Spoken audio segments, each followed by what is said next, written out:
30 drones, 3 operators, 90 seconds, 7 armored vehicles, including 2 T-90M main battle tanks worth $12 million each, reduced to burning scrap metal in under 2 minutes. March 14, 2026. A tree line, 4 kilometers east of Bakhmut. The first operationally confirmed AI-coordinated drone swarm attack in the history of warfare. This wasn't science fiction. This wasn't a Pentagon concept video. This was real. And it changed everything. I'm your host at Ukraine Signal, where we analyze the battles that change wars. Today, we're breaking down the moment drone warfare crossed a threshold that military theorists have been predicting for a decade, and how Ukraine got there first. Because what happened east of Bakhmut on that cold March morning wasn't just a successful strike. It was a proof of concept, a demonstration that artificial intelligence on the battlefield isn't coming in some distant future. It's here, and Ukraine is deploying it right now against the second largest military in the world. Let's start with the target, the 98th Guards Airborne Division, one of Russia's most prestigious military formations, recruited from across the Russian Federation, trained at Ivanovo, and historically considered among Moscow's best. By March 2026, the 98th had been fighting in eastern Ukraine for over a year, rotated in and out of the Bakhmut sector 3 times. They'd taken severe losses in previous rotations, but Russian command kept feeding replacements into the unit, maintaining it at roughly 60% strength, enough to launch offensive operations according to Russian doctrine. In early March, satellite imagery analyzed by Western intelligence agencies began showing unusual activity east of Bakhmut. Armored vehicles were concentrating in a staging area roughly 800 meters behind the main Russian defensive line. Fuel trucks were arriving at night. Engineering units were reinforcing access roads. The pattern was unmistakable to any trained analyst. This was offensive preparation. Ukrainian military intelligence, the GUR, had been tracking the buildup for 6 days before the strike. Reconnaissance drones flying at altitude captured thermal signatures showing at least 14 armored vehicles, multiple logistics trucks, and what appeared to be a temporary command post established in the remains of a destroyed farmhouse. Intercepted radio communications confirmed the presence of the 98th Division's 2nd Battalion. Officers were discussing an operation targeting Chasiv Yar, the strategic hilltop position that had been contested since 2023. Chasiv Yar matters because whoever holds it controls the high ground, overlooking the entire western approach to the Bakhmut region. If Russia could seize and hold Chasiv Yar, it would complicate Ukrainian logistics across a 40-kilometer front. So the planned Russian push wasn't just a local action. It was operationally significant, and Ukraine needed to stop it before it started. The question was how. Traditional options were available. Ukrainian artillery could hit the staging area, but Russian forces had been improving their counter-battery radar coverage in the sector. Fire a salvo of 155mm shells from an M777 howitzer, and within 90 seconds, Russian Zoopark 1 counter-battery radar would calculate the firing position. Counter-fire would follow within 3 to 5 minutes. Ukrainian gun crews had learned to shoot and relocate, but the risk remained high. HIMARS was another option. The M142 system could deliver precision-guided M31 rockets from 80 kilometers away, well beyond counter-battery range. But HIMARS rockets were a finite resource, each one costing roughly $160,000. And the target, while valuable, was dispersed across a staging area nearly 400 meters wide. Destroying it with HIMARS would require multiple rockets, potentially a full pod of 6.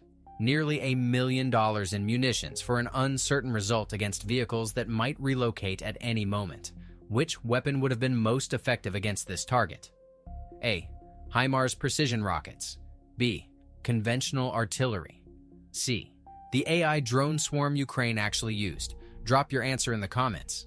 There was a third option, one that had never been attempted at this scale in real combat. One that a specialized unit within Ukraine's newly established unmanned systems forces had been developing for months, testing in smaller engagements, refining through trial and error.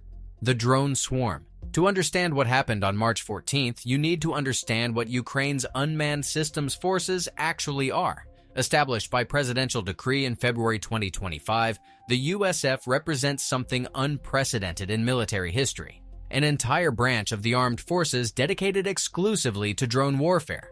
Not a department within the Air Force, not a signals unit with some quadcopters. A full branch with its own command structure, training pipeline, logistics chain, and research and development directorate. By early 2026, the USF had grown to an estimated 15,000 personnel, though Ukrainian authorities kept exact numbers classified. Its mission was clear: integrate unmanned systems into every level of Ukrainian military operations, from strategic reconnaissance to tactical strike, and develop capabilities that no other military on Earth possessed. The Swarm Coordination System, its exact name remains classified, though Ukrainian operators reportedly called it RE, the Ukrainian word for swarm, was the USF's most ambitious project. The concept was straightforward. Instead of requiring one trained pilot for every FPV drone, the system used AI-driven coordination software to allow a small team to direct multiple drones simultaneously. Each drone carried onboard processors running target recognition algorithms and collision avoidance protocols. The operators provided strategic direction, target selection, attack timing, approach vectors. The software handled the moment-to-moment flight decisions. This wasn't full autonomy. Ukrainian military officials were explicit about this in the limited public statements they made. A human always approved the target. A human always authorized the attack. But the execution, the precise flight paths, the timing of convergence, the evasive maneuvers to avoid jamming and obstacles, that was managed by the AI coordination layer. Stay with me, because what happens in the next 90 seconds destroys an entire staging area and postpones a Russian offensive indefinitely. March 14, 2026, 5:47 a.m. local time. Temperature, -3 degrees Celsius. Light fog hanging in the low ground east of Bakhmut. Visibility roughly 500 meters at ground level but clear above the tree line.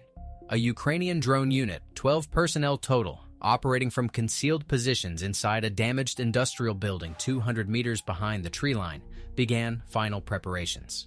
The team included 3 swarm operators, 2 electronic warfare specialists monitoring Russian jamming frequencies, 4 security personnel providing ground defense, and 3 technicians responsible for drone assembly and launch. The 30 FPV drones had been assembled overnight. Each one was a Ukrainian-produced model. Lightweight composite frame, electric motor, carrying a shaped charge warhead designed to penetrate the top armor of most Russian vehicles. Cost per unit, approximately $800. Total cost of the 30 drone swarm, $24,000. The vehicles they were about to attack were worth, collectively, over $40 million. At 5:52 a.m., the first drone launched, not with a dramatic roar, with a quiet electric whine, barely audible beyond 50 meters. One after another, at 15-second intervals, the drones lifted from their launch rails and climbed to treetop height, roughly 12 to 15 meters above the ground. The fog actually helped, concealing them from any visual observation. By 6:04 a.m., all 30 drones were airborne. They formed up in a dispersed pattern spreading across a front roughly 300 meters wide, flying at a speed of approximately 90 kilometers per hour. At this pace, they would cover the 4-kilometer distance to the target in under 3 minutes. The 3 swarm operators monitored their screens. The coordination software displayed each drone as a blue dot on a terrain map. The target area, fed from the most recent reconnaissance data updated just 4 hours earlier, showed the positions of Russian vehicles as red icons. The operators had pre-programmed the attack plan. The 30 drones would approach from 3 directions simultaneously, converging on the staging area from the northwest, north, and northeast. This multi-axis approach was designed to overwhelm Russian air defenses and ensure that even if some drones were lost to jamming or ground fire, enough would reach their targets. At 6:05 a.m., the electronic warfare team detected a spike in Russian jamming activity. A Russian R-330ZH Zytel electronic warfare system, positioned roughly 6 kilometers behind the front line, was broadcasting across standard FPV control frequencies. This was the moment of truth for the swarm's communication architecture. Traditional FPV drones operated on a direct radio link between pilot and drone. Jam that frequency and the drone goes blind, spiraling into the ground or drifting off course. Russian EW systems had become increasingly effective at this, and by early 2026, Russian jamming was estimated to neutralize between 40 and 60% of conventional Ukrainian FPV attacks before they reached their targets. But the swarm's frequency hopping protocol was specifically designed to counter this. Instead of broadcasting on a single frequency, each drone's communication link cycled through a pseudo-random sequence of frequencies, synchronized with the ground station through an encrypted timing algorithm. The Russian jammer would hit one frequency, and by the time it locked on, the drone had already hopped to the next. Additionally, the onboard AI could maintain autonomous flight for up to 45 seconds without any ground link at all, using preloaded waypoints and its own terrain recognition algorithms. The Jatel jammer detected the incoming signals. It began cycling through its jamming patterns, but 30 drones, each hopping frequencies independently, presented a target set that the single jammer couldn't cover. It was like trying to swat 30 flies with one hand simultaneously. The jammer might degrade one or two links at any given moment, but the swarm, as a whole, kept flying. 6:06 a.m. The swarm crossed the halfway point, 2 kilometers to target. The drones were now descending slightly, dropping from treetop height to 5 meters above the ground, skimming over the frozen mud and shattered tree stumps of no man's land. At this altitude, they were virtually invisible to Russian radar, which was optimized to track larger aerial targets at higher altitudes. One drone malfunctioned.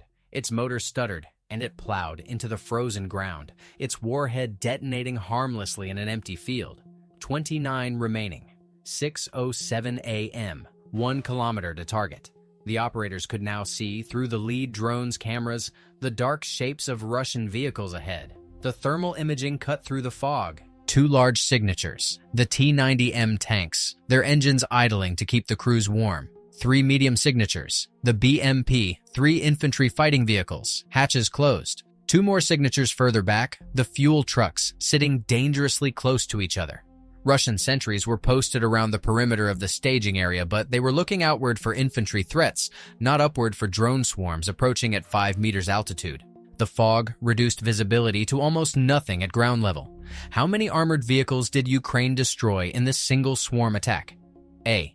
5. B. 7. C. 12. The answer comes at the end of this breakdown.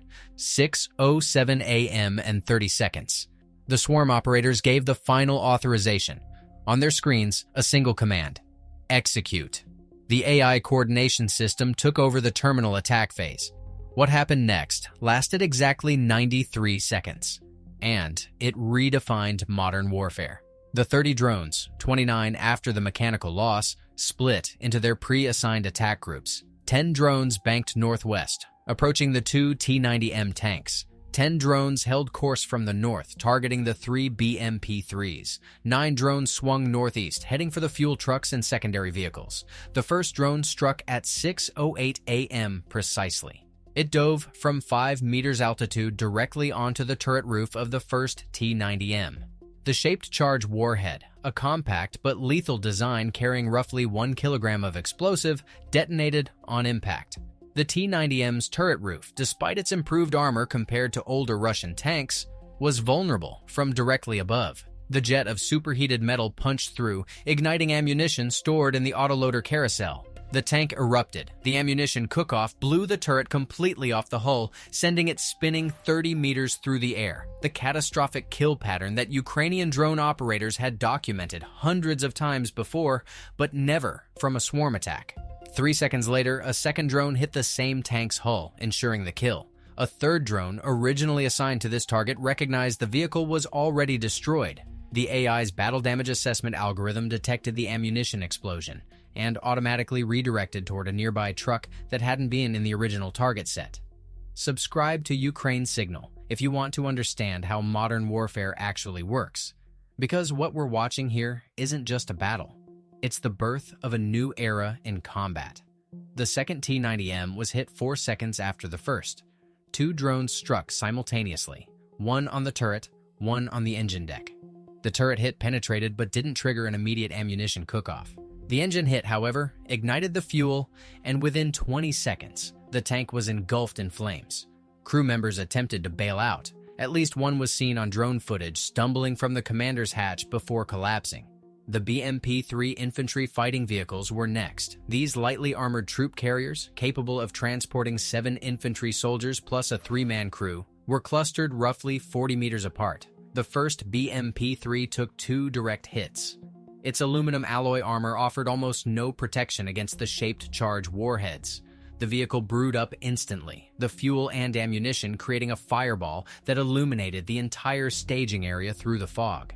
Russian soldiers began emerging from the remaining BMPs. Some had been sleeping inside. They stumbled into the open, disoriented, unable to identify what was attacking them. Drone footage captured men running in multiple directions, some toward the tree line, others toward slit trenches dug near the command post. The second BMP-3 was hit while its rear ramp was lowering, soldiers trying to dismount. The drone struck the vehicle's turret, and the 100mm gun ammunition detonated. The third BMP-3 attempted to move, its driver gunning the engine and lurching forward. A drone caught it broadside after it moved roughly 15 meters, penetrating the thin side armor above the rear wheels. The fuel trucks. These were the most spectacular targets. 2 Ural 4320 tanker trucks, each carrying approximately 5,000 liters of diesel fuel, were parked side by side, a tactical error that any competent logistics officer should have prevented. The first drone hit the lead truck's tank directly. The diesel ignited, and the expanding fireball reached the second truck within seconds. The combined explosion sent a column of black smoke 200 meters into the air, visible on satellite imagery captured minutes later. 6:09 a.m. and 33 seconds. 93 seconds since the first impact. The staging area was a wasteland of burning metal and diesel smoke. 23 of the 29 drones had found targets. 6 had been lost, 3 to the G-tail jammer finally locking onto their frequencies in the final seconds, 2 to ground fire from panicking Russian soldiers firing wildly into the fog, and 1 to a collision with debris from an exploding vehicle. The 3 swarm operators sat in their concealed position 4 kilometers away, watching the aftermath unfold on their monitors. They had just executed the most significant drone operation in the history of warfare, and they hadn't fired a single conventional weapon. If you believe tactics win wars, type Ukraine signal in the comments. The aftermath was immediate and chaotic on the Russian side. Intercepted communications from the 98th Guards Airborne Division's command post, captured by Ukrainian signals intelligence, revealed that the battalion's surviving officers initially reported they were under a heavy artillery bombardment. The speed and simultaneous nature of the strikes mimicked what an artillery barrage would feel like on the receiving end. Multiple explosions arriving within seconds of each other, from what seemed like every direction. It took nearly 15 minutes for a surviving platoon leader to reach the battalion command post on a functioning radio and report what the soldiers on the ground had actually seen. Small drones, dozens of them, coming in at ground level from multiple directions. Even then, the division headquarters was skeptical. No one had encountered a drone swarm attack before. The concept existed in military planning documents, in war college seminars, in DARPA presentations. It did not exist, as far as Russian commanders knew, on an actual battlefield. Ukrainian General Staff reports, published later that day in their standard daily operational update, described the attack in characteristically understated terms. Units of the Unmanned Systems Forces conducted a successful strike operation against enemy equipment concentration in the Bakhmut direction. No mention of AI. No mention of swarms. Just another line in a daily briefing that listed dozens of engagements across a 1,000-kilometer front. But within hours, the significance began to leak. Ukrainian military bloggers with connections to the USF posted cryptic messages on Telegram. One wrote simply, "The swarm works." Another posted, "Re says hello to the 98th."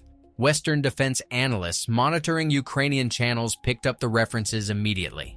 By March 16th, 2 days after the strike, satellite imagery from commercial providers confirmed the destruction. Planet Labs imagery showed the burned-out hulks of at least 7 vehicles in the staging area, along with widespread scorching consistent with fuel fires. The 2 T-90M tanks were identifiable by their distinctive turret profiles, or rather, the absence of turrets, both having suffered catastrophic ammunition detonations. The financial calculus was staggering. 2 T-90M tanks, $24 million. 3 BMP, 3 infantry fighting vehicles, roughly $12 million total. 2 fuel trucks and their cargo, approximately $200,000. Supporting equipment damaged in secondary explosions, estimated $3 to $5 million. Total Russian losses, conservatively $40 million. Cost of the Ukrainian drone swarm, $24,000. That is a cost ratio of over 1,600 to 1. $1,600 of Russian equipment destroyed for every $1 Ukraine spent on drones. No precision-guided missile, no artillery system, no airstrike in history has ever achieved that kind of cost efficiency in a single engagement. Ukrainian casualties, 0. The 12-person drone team packed their equipment, withdrew from their position within 20 minutes of the attack, and relocated to a secondary site 3 kilometers away. Russian counter-battery fire, triggered by the initial confusion about an artillery attack, hit an empty tree line, 700 meters from where the drone team had actually been operating. What would NATO have done differently in this scenario? Would a conventional combined arms approach have been more effective? Or is the drone swarm the future of tactical strike operations? Comment your analysis. The impact on Russian operations was immediate and significant. The planned offensive toward Chasiv Yar was postponed. Intercepted communications over the following 72 hours revealed frantic discussions at the division level about drone defense measures. Officers demanded additional EW assets. Requests were filed for Panzer S-1 short-range air defense systems to be deployed closer to forward staging areas. But Panzer systems were already in critically short supply along the entire front. Russian forces had lost dozens to Ukrainian strikes over the previous 2 years, and production couldn't keep pace with attrition. More importantly, the psychological impact on Russian troops in the sector was profound. Soldiers in the 98th Division knew that their comrades had been hit by something new, something that their existing defenses couldn't stop. The fog of war confusion, many still believing it had been an artillery strike, only amplified the uncertainty. If Ukraine could hit a staging area 4 kilometers behind the front line with this kind of precision and lethality, where was safe? The answer, as Ukrainian commanders intended, was nowhere. The tactical lessons from the March 14th swarm attack are still being analyzed by military experts worldwide, but several conclusions are already clear. First, the swarm concept overcomes the primary weakness of individual FPV drones, vulnerability to electronic warfare. A single drone on a single frequency is relatively easy to jam. 30 drones on independently hopping frequencies, supported by onboard autonomous flight capability, present a targeting problem that current Russian EW technology cannot solve. The Zhetel system jammed 3 out of 29 drones during the terminal phase. That is a 10% attrition rate, far below the 40 to 60% that Russian jamming achieves against conventional FPV operations. Second, the AI coordination layer dramatically reduces the personnel requirement for drone operations. Traditional FPV attacks require one highly trained pilot per drone. Training a competent FPV pilot takes weeks of practice. Scaling to hundreds of simultaneous attacks requires hundreds of trained pilots, each with their own control station, each occupying a position that could be targeted by Russian counterfire. The swarm system reduced the operator requirement by 90%. 3 operators controlling 30 drones instead of 30 pilots for 30 drones. This means Ukraine can multiply its effective drone strike capability tenfold without proportionally increasing its manpower commitment. Third, the multi-axis simultaneous attack overwhelmed not just electronic defenses, but human decision-making. Russian sentries, vehicle crews, and officers had no time to react. From the first impact to the last, 93 seconds elapsed. The human decision cycle, observe, orient, decide, act, takes longer than 93 seconds when a soldier is awakened by an explosion, cannot see through fog and smoke, and has never encountered this type of attack before. By the time anyone understood what was happening, it was over. Fourth, and perhaps most significantly for the broader trajectory of the war, the swarm attack demonstrated that Ukraine's technological innovation pipeline is delivering battlefield results faster than Russia can adapt. Russia's defense industry, despite mobilization, remains oriented toward producing conventional weapon systems, tanks, artillery shells, missiles. Ukraine's defense technology sector, by contrast, is producing software. The drones themselves are cheap and mass-producible. The competitive advantage lies in the coordination algorithms, the frequency hopping protocols, the target recognition AI. These are capabilities that improve with each iteration, that can be updated in days rather than the months required to redesign a hardware system. Western military observers took notice immediately. A senior Pentagon official, speaking on condition of anonymity to defense journalists, reportedly described the Bakhmut swarm attack as the most significant tactical innovation since precision-guided munitions. NATO's Allied Command transformation began requesting detailed briefings from Ukrainian military officials within days. The British Ministry of Defense published an intelligence assessment, noting that the attack demonstrated capabilities that most NATO members have not yet fielded at operational scale. Real tactics, real consequences, Ukraine signal. The broader implications extend beyond this single engagement. If Ukraine can deploy 30 drone swarms with 3 operators, the mathematical progression is obvious. 60 drones with 6 operators, 100 drones with 10 operators. The limiting factor is no longer pilot training, it's drone production and software refinement. Ukrainian officials have stated publicly that domestic drone production capacity exceeds 100,000 units per month across all types. If even a small fraction of that production is allocated to swarm-capable models, Ukraine could theoretically launch hundreds of coordinated swarm attacks per day across the entire front. Russia's response options are limited.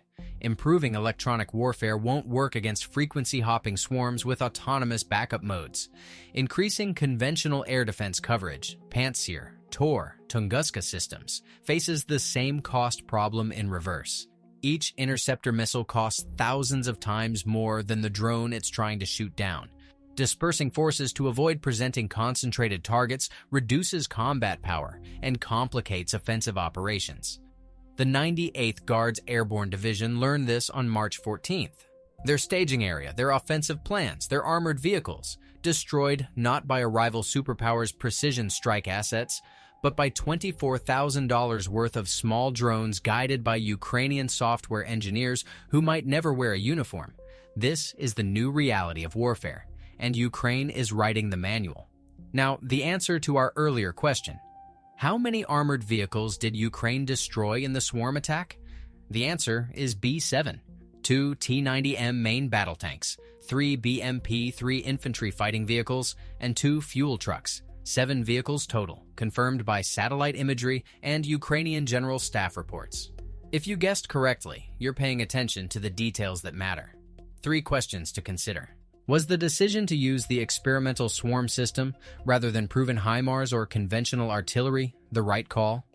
The outcome suggests yes, but the system had never been tested at this scale in combat. What if it had failed? Could the 98th Guards Airborne Division have prevented this disaster? Better dispersal, stronger EW coverage, earlier detection? Were any of these realistic given the conditions? What would you have done differently, as the Ukrainian drone commander or as the Russian division commander? The fog of war cuts both ways. Every decision carried risk. Subscribe to Ukraine Signal, because we break down the battles that textbooks will study for decades. The staging area east of Bakhmut is quiet now.